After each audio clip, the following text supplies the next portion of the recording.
Hi everybody, this is Ion Hazzikostas with the World of Warcraft team. And I just wanted to join all of you and give you an update on what's coming up over the course of the next couple of months in WoW. First up, Rise of Azshara is coming to live servers on June 25th, just around the corner. I have to thank all of you for your patience. This has been, I know it's been eagerly anticipated, and this has been a labor of love for the World of Warcraft team as a whole.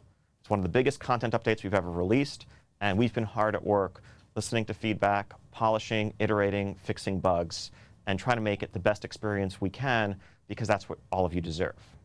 Now, speaking of bugs, I have to thank all of you who've gotten on the public test realm in the last couple of months. I was actually just talking to one of our QA leads who was telling me that they reviewed over 20,000 bug reports submitted by players on the PTR, and that out of that, they actually identified and tracked over 1,000 new bugs that we weren't previously aware of. The team as a whole has been hard at work fixing those, and hopefully it's going to make for a more polished, smooth experience for everybody. Now let's talk about what exactly is in store when we jump into Rise of Azshara. So when you first log in on June 25th or 26th or 27th, if you're in Europe or Asia, depending on your faction, you're going to receive an urgent summons from your faction leader. Now, on the Horde side, Nathanos and Sylvanas have received some interesting instructions, some interesting information from this talking sentient dagger that seems really trustworthy. And so, of course, they're following it out into open waters. And members of the Alliance, Matthias Shaw and others, have discovered this hidden plan. And they're, of course, tailing the Horde, hoping to ambush the flagship of the Horde fleet and deal a final crippling blow after the events of Battle of Dazar Lore. But little do both of them know that they're actually sailing directly into a trap that's been laid by none other than Queen Azshara, one of Azeroth's most powerful and fearsome villains. Someone who's been, kind of pulling the strings behind actions that we have seen for multiple expansions now. She is finally coming into the fore. She's finally making our move, and we are being plunged right into the heart of her trap. So as we struggle to make a foothold, to fight for survival, in the newly exposed land of Nazjatar, we'll begin to establish a base, make some new allies, and begin to discover what's going on in Nazjatar and how we can stop it. Alongside that, we're also going to receive word from our good friend Magni Bronzebeard, who, along with Mother, the construct from Uldir, has been analyzing what's going on with Azeroth, what's going on with Azerite, and they have an exciting piece of information to share. They have detected this energy coalescing in different places around the world. It's ancient Titan energy, these Titan essences that were once part of the energy designed to safeguard Azeroth, left there by the Titans eons ago. And with our Heart of Azeroth, we can now go out and harness this energy and infuse it into our Heart of Azeroth to unlock all new power, to unlock the true potential of the Heart. The way this takes form in actual game terms is it's an all-new system where you will have multiple slots in your Heart of Azeroth. As you level it up, you'll be able to earn these essences from varied sources, from varied types of content, and socket them into your Heart of Azeroth and choose which one, and eventually which ones, as you earn more, you want to activate. They'll give you a single active major ability, depending on which one you have in the central slot, as well as additional passives that can complement each other. And really, it's a way to mix and match and customize the Heart of Azeroth to suit your playstyle. And this all-new system coming in Rise of Azshara actually complements the existing Azerite armor powers that will remain on your helm and on your shoulders and on your chest. However, the artifact level requirements to access those powers will no longer be increasing. So in Rise of Azshara and beyond, whenever you get a new helm, whenever you get new shoulders, it's just a chance to dial in the exact powers that you want, including some new ones that we're adding in Rise of Azshara, without any need to actually continue to level your heart to earn those. It just makes those pieces of gear more exciting without the feeling of needing to regrind something you've already earned. The final major piece of content in Rise of Azshara is also the island of Mechagon, where once you've gotten your essences, once you've set up your base in Nazjatar, you're also going to catch wind of a discovery by the goblins and by the gnomes, the ancient land of Mechagon. This paradise rumored to contain ancient Titan secrets and some of the most advanced technology that Azeroth has ever known. And when we go there, we're going to find instead something a bit different from this utopia that may have been imagined.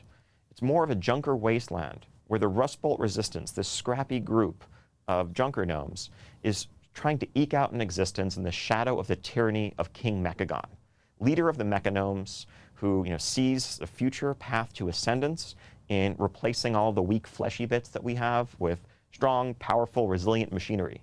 But as it turns out, we actually are kind of attached to our fleshy bits, and so we're going to need to join the Junker Resistance and Rust Bolt Resistance and fight against King Mechagon, eventually leading us into a mega dungeon that awaits in there. So all of that content, Nazjatar, Mechagon, the Essence system, as well as the outdoor world systems, quests, rewards, follower friends that you'll be able to meet and level up in Nazjatar, and so much more are all available right when Rise of Azshara releases.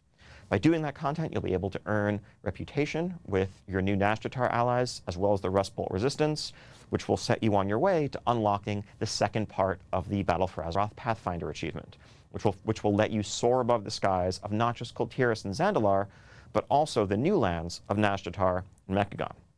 And I think we're thinking that for people who are playing actively, that's something that you should be able to earn within a few weeks of gameplay, and then you'll be able to enjoy flight once you've earned it from here on out in Battle for Azeroth.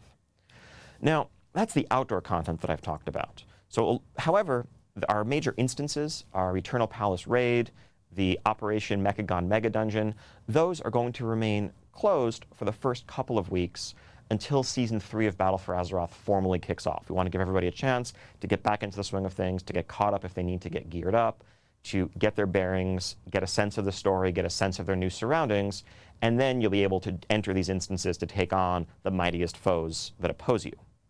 Now, in the meantime, we're setting up a little bit of a post-season period for Battle for Azeroth Season 2. If you want to do Mythic Plus dungeons, those are still there, and they'll continue to give all the same rewards that they have been. Similarly, you can queue for rated PvP and continue to earn Conquest, continue to earn all the rewards based on your rating that you have been throughout Season 2. The only things that are going away, however, are any end-of-season achievements, titles, feats of strength. We want to make sure that for those purposes, we are ending the competitive season when Rise of Azshara goes live. Because with changes to class balance, with the introduction of new essences and new items, we didn't want to throw a wrench and destabilize a months-long season in just its last couple of weeks. On the raid side, however, since Jaina and Unat aren't necessarily going to go to the forums and complain about the unfairness of it all, we are still allowing guilds to continue to earn ahead of the curve and cutting edge for those 2 weeks. So if your guild is close to finishing out the raids of Tides of Vengeance, you'll have the Heart of Azeroth essences, as well as benthic gear and some new exciting items from the outdoor content to maybe help give you that one last push you need to make it across the finish line. But then after those 2 weeks, so in the week of July 9th, that's when Season 3 formally begins. Azshara's Eternal Palace Raid will open up on normal and heroic difficulty. The new Mythic Keystone season will begin with a new Beguiling affix to take the place of Reaping that we've known in Season 2. And of course, PvP Season 3 begins with all new rewards to work for and more powerful gear all around. In fact, in general, across the world, the item level ceiling is going to go up from 425 to 455 at that time, in order to make room for the new, more powerful gear coming out of Azshara's Eternal Palace and the parallel reward tracks in Mythic Plus and PvP. And then 1 week after that, we will have our Mythic Raid difficulty opening, as well as the first Raid Finder wing in Eternal Palace. And I look forward to seeing some of the best guilds around the world dive in there and see who's going to come out on top and who'll be the first one to defeat Queen Azshara and learn the secrets that she guards. So to say the least, it's going to be a very exciting month ahead in Azeroth and everywhere within. And we couldn't be more excited. This effort, this content update has really been a labor of love for the entire World of Warcraft team. And we can't wait to see all of you in it. We can't wait to see you in Nazjatar and Mechagon and everywhere else. While I'm here, I also wanted to take a few moments to address some broad areas of discussion and feedback that we've seen throughout the community, and maybe share some new information, but also try to shed some light on philosophies and underlying reasons for why we approach things the way we do. So, first main area that we always see discussed, and especially with regard to Rise of Azshara, is rewards and our philosophy around rewards. I think 2 questions that come up commonly are, what makes us choose to update the rewards that come from some types of content, but then not others?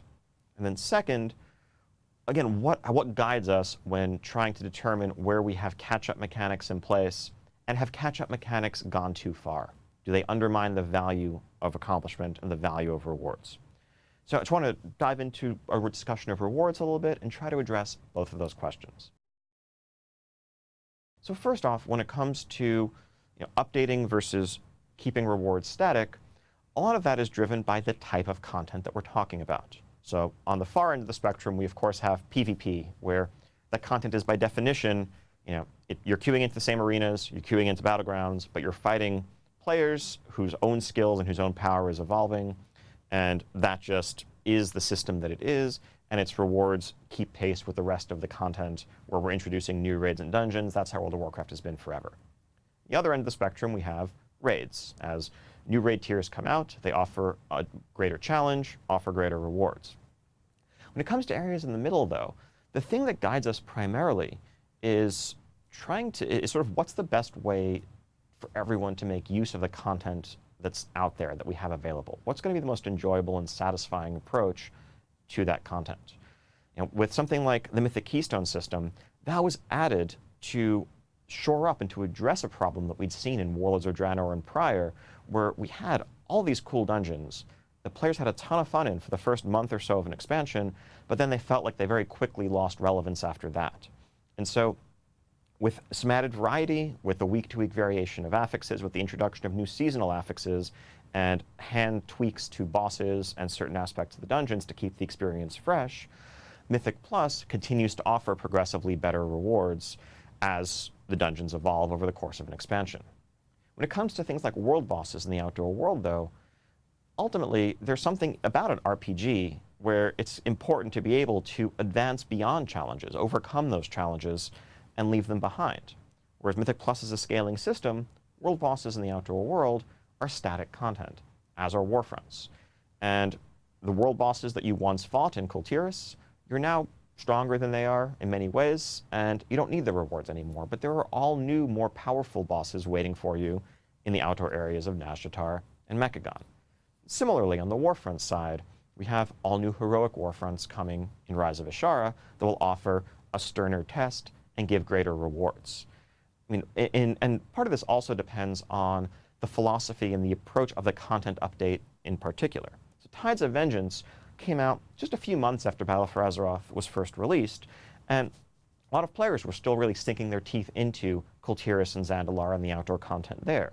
And so when we added features like assaults or some additional emissary rewards, we were overlaying them on top of the content that was already being engaged in. We weren't trying to replace Kul Tiras and Zandalar. Whereas in Rise of Azshara, we're adding 2 new zones, and we fully expect that the reward structure should kind of be parallel to the player behavior of shifting focus from Kul Tiras and Zandalar to Nazjatar and Mechagon. Just as we saw in Legion, over time, players spent more and more of their time in Broken Shore and then eventually in Argus towards the end of the expansion, and the reward structure accommodated that.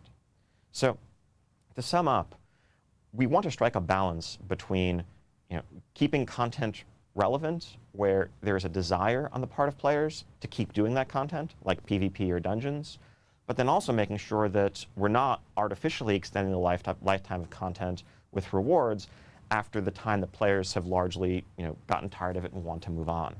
And so when it comes to the outdoor world, at this point, you've spent quite a number of months doing the content in Kul Tiras and Zandalar.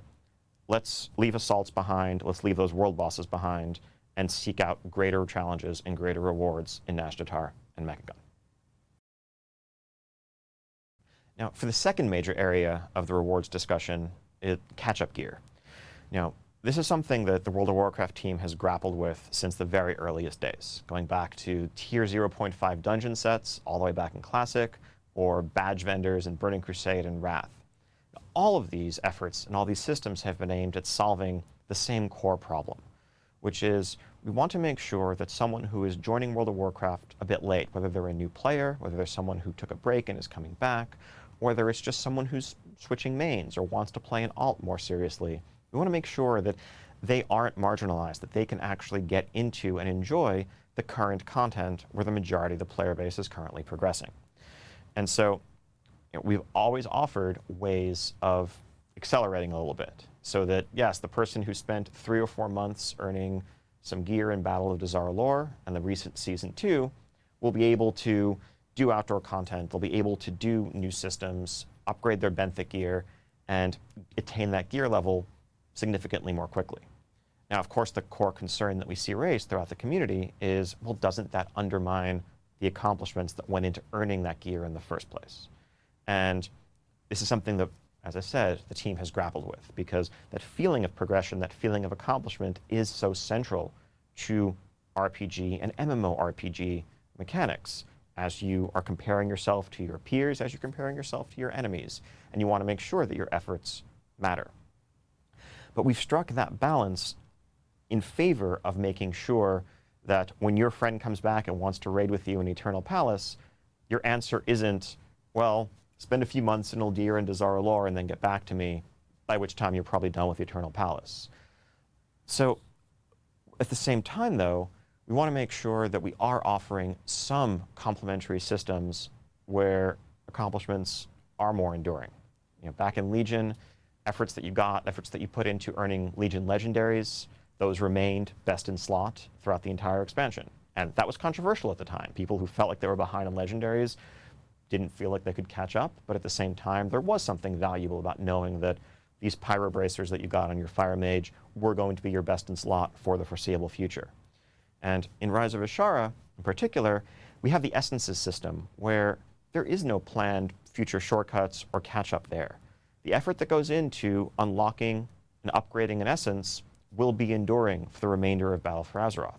So if you're setting your sights on a high-rank essence from Mythic Dungeons or from rated PvP or elsewhere, you can rest assured that the effort that you put in to achieving that goal will not be diminished by anything that comes on later in the expansion. We may introduce other essences that offer different options for you to mix and match, but not a faster or easier way of getting a particular essence that you have your sights set on today. And then on the item front, just to kind of wrap this up, it's also important to remember that you are enjoying the short-term advantage from whatever you've earned. Another topic where we've seen a ton of discussion in the community recently has been around what sorts of gear find their way into PvP and what are our philosophies around that. So when it comes to PvP in World of Warcraft, I think, historically, we've kind of covered a broad spectrum philosophically here. In the very original days, even in the early days of Arena, there was a meta that was heavily defined by gear that came from raids and other sources, whether it's that terrible warrior in your server who got a Dark Edge of Insanity and was just destroying people in Warsong Gulch, or people wearing Shadow Resist gear into early Arena matches in Burning Crusade, or Warglaives, and so forth. All the way to the other end of the spectrum, where I think we hit kind of a peak in Legion, where stats truly didn't matter, where when you went into PvP, you had a template assigned to you. It didn't matter if you wanted haste or crit, you were going to get what the developers gave you when you entered that environment. And on reflection, we felt like that was several steps too far away from the RPG, MMORPG roots of the genre, where stats should matter, rewards should matter, choices should matter. And your character, the avatar that you play in Azeroth, should feel ideally consistent, whether you are in a raid, whether you're in war mode, whether you're jumping into arena, rather than having large swaths of your items suddenly cease to work, or the way your abilities do or don't work change drastically out from under you. And so philosophically, as we've seen some items from Crucible of Storms and other raid content become relatively prominent in Arena, that's not inherently a red flag for us. We think that it's okay if, at the very high end, people looking for a competitive advantage in PvP sometimes look at items that are exclusive to dungeon or raid or other loot tables and try to seek them out to get an advantage. Because that's part of what an RPG is about. That's part of what RPG PvP is about. It's asymmetry. And similarly, we don't have a problem, as we've seen a lot of discussion about the Conflict and Strife PvP essence that's just come out and it's coming up in Rise of Azshara. Doesn't bother us if players who are looking at high-end raid strategies or pushing high-end keys in Mythic Plus look at some of those PvP talents that you could get access to through that essence and say that situationally, that would be the best choice for them. And do some of them feel like they should now go in and try to achieve a high PvP rating to earn the most powerful version of that essence? Maybe yes. But if you're trying to push the very high end of what's possible on a given type of content, I'm not sure there's anything wrong with feeling a little bit of pressure to go branch out and to experience the breadth of World of Warcraft and all of its systems. The progression tracks that we have laid out ensure that for the overwhelming majority of players, if you want to be competitive, if you want to achieve most of the goals that you want and set for yourself in PvP, you don't need to look outside the PvP gearing system to do that. Similarly, if you want to complete our raids or complete Mythic Keystone achievements, you can do those without needing to get gear from PvP. But if there are situational advantages to doing so, to crossing over, to experiencing all types of the game, that also serves as a reward for those players who are able to maintain a level of accomplishment and achievement in all parts of the game. And that's not something we want to sacrifice or dispense with. Now, all of that aside, that has nothing to do with the actual impact of the items themselves. So the biggest problem with many of the Crucible items was what they did to the pace of gameplay. Even if those items had been available from PvP, the problem with them wasn't that you got them from a raid. The problem was that they were overly potent and tended to stall matches and lead to excessive dampening stacks and a generally unenjoyable pace to the overall gameplay. Now that's a problem for us to solve on its own terms with adjustments to those items and how they work in PvP, but it's not about where the rewards come from. So going forward, we're still committed to making sure that the majority of exciting PvP rewards come from PvP and the majority of exciting raid rewards come from raiding, but if there is some crossover here or there, whether it's deliberate or not, we don't entirely view that as an unhealthy thing, and it may be something that we even want to encourage. Because ultimately, World of Warcraft is a vibrant, interconnected world, and when players are encouraged to branch out and experience different parts of it, we think that makes the experience richer and, dare I say it, even more fun for everybody. Okay, now it would be impossible and, in fact, irresponsible to engage in any kind of philosophical discussion around community feedback without digging into the topic of class design. Now, we've been hearing, really for years now, since Warlords and Legion, a steady amount of feedback from the community about the direction of class design, and with a particular focus on the topic of so-called class pruning, and the removal of abilities in many cases, or moving abilities from baseline to spec-specific, or moving them to other systems like PvP talents. And while at its core we do think that there was a lot of good work done there in terms of removing redundant abilities, pulling back from some homogenization that led to nearly every class and spec having multiple forms of crowd control or utility that actually hurt class uniqueness, a consistent point of feedback has been the concern that we've gone too far. And after a lot of reflection and ongoing discussion, ultimately I would like to say that we agree with that feedback.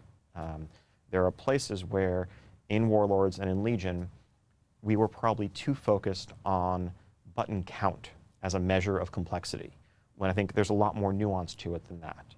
And that led to us pulling back a bit farther than we probably ought to have.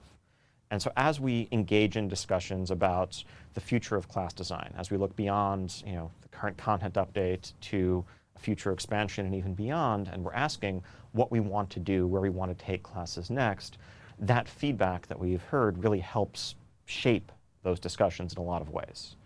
And so we look at some abilities that we removed that reduced overall button count, but actually probably did more harm than good in the act of taking them away. One example that comes to mind for me is something like Alter Time for mages, which was a fun, super flavorful and thematic ability that allowed for some masterfully skillful plays, also allowed for some masterfully skillful ways of getting yourself killed if you misused it. A lot of players probably ignored that ability. If you looked at it, you're like, I'm not totally sure when and where I'd want to use this. That was fine. Many players probably didn't even have it bound. And it was realizations like that that led to us removing it, but I'm not sure that mages are better or more fun, or that WoW class design as a whole is better for not having Alter Time somewhere in the mix. Now, that ability is not going to come back tomorrow, but it's the exact kind of thing that we are talking about in terms of what direction we want to head in the longer term. Of course, there are also some more challenging areas of discussion where there are no quick fixes or solves. And we look at something like warrior stances, and certainly as we've been going back and diving into Classic along with the rest of you, there's no question there was something thematic and unique about stance swapping and the way that whole system played out originally. But I think at this point, even when stances were around, they hadn't been required to use abilities for quite a long time.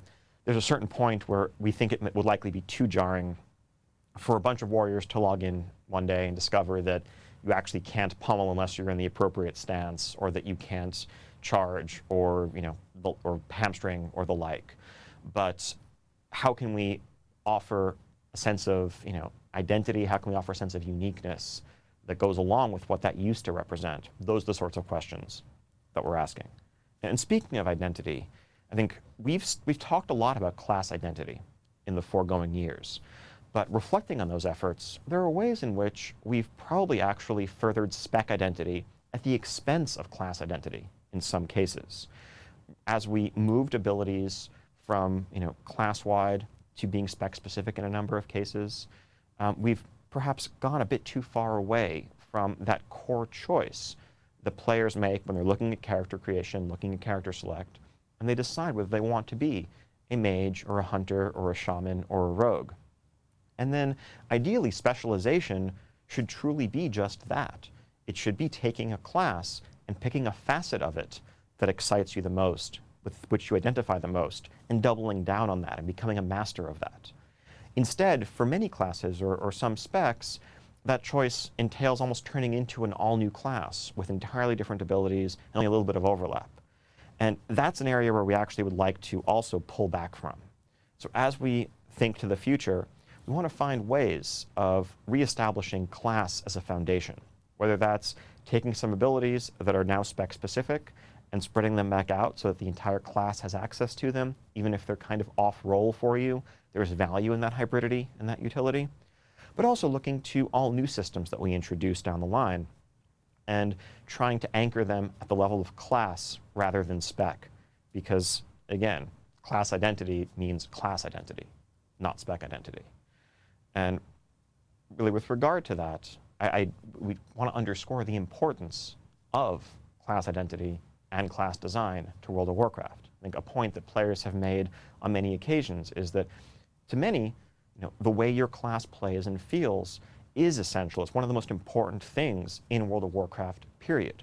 Your class is the lens through which you view the world. It's how you interact with the world. It's how you engage with all of your enemies and your allies. And if you're playing a class that you don't feel is satisfying, a class whose fantasy doesn't resonate with you, that's absolutely going to hinder your enjoyment of all the rest of the world. And so it truly is a top priority for us. And I want to thank everyone, and continue to thank you for your ongoing feedback. And yes, your criticism where appropriate. I think it's helped us to sharpen and focus our discussions around this topic. And it really is a powerful guide to us as we look to the future of World of Warcraft and class design in particular. And last but certainly not least, we can't talk about what's ahead for WoW this summer without talking about WoW Classic. Now, it's been an honor and it's been incredibly exciting for the entire team to see everyone's passion around this, as tens of thousands of folks have jumped into our closed beta to help give us feedback, report bugs, point out inconsistencies, and hundreds of thousands of players have helped us with our stress tests, all in the lead up to launching Classic on August 27th. Now, we've had a couple of big stress tests as you've broken our servers. We think we've done some work to make sure they're going to hold up, but we'll see for sure just around the corner on June 19th, where we're going to have another stress test, our biggest yet, as we try to simulate what that day one rush is going to be like and get our servers to a place where they're going to hold up for everybody in just a couple months. So all in all, really, this is going to be an incredible summer for World of Warcraft. We have just around the corner on June 25th, Rise of Azshara dropping, and then 2 months after that, WoW Classic on August 27th. So I hope to see all of you in Azeroth. I can't wait, whether it's Azeroth now or Azeroth back then. Thank you.